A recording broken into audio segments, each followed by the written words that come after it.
I wish only that he had gone one step further and said that the right of veto power held by 5 permanent members of UN Security Council should be ended once and for all, so that true justice and equity could prevail amongst all nations. Thank you very much.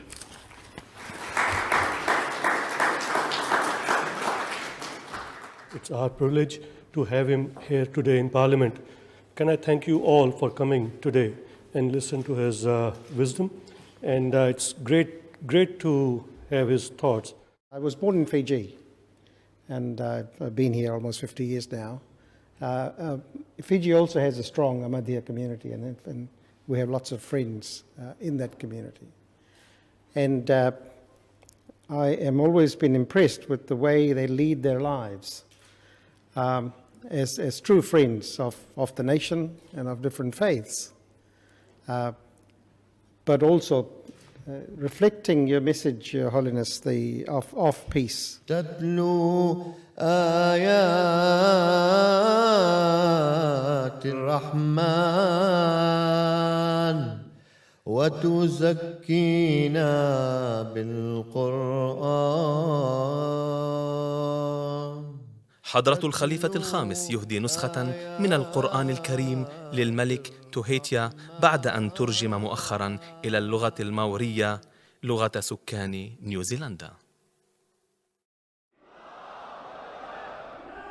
يا ملكاً جاورت الأفلاك، الفلك ضياؤك مسلكه، الفلك ضياؤك مسلكه، مسرور أنت معي ومعي، روح الإسلام خزائنه.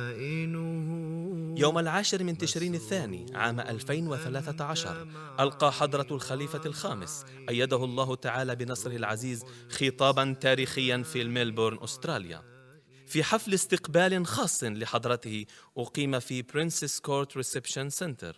حضر هذا الحدث أكثر من 100 ضيف من غير الأحمديين، كان من بينهم كبار الشخصيات السياسية، العسكرية والعلمية. وخلال كلمته حلل حضرة ميرزا مسرور أحمد أيده الله بالتفصيل التهديدات الرئيسية التي يواجهها السلام العالمي في العصر الحديث، بما في ذلك ما يسمى بالربيع العربي. وقد تحدث عن قلقه الشديد من أن العالم يتجه على نحو متسارع إلى هوية حرب عالمية ثالثة مروعة. وقد بين حضرته بعد ذلك الطريق إلى السلام على أساس التعاليم الإسلامية.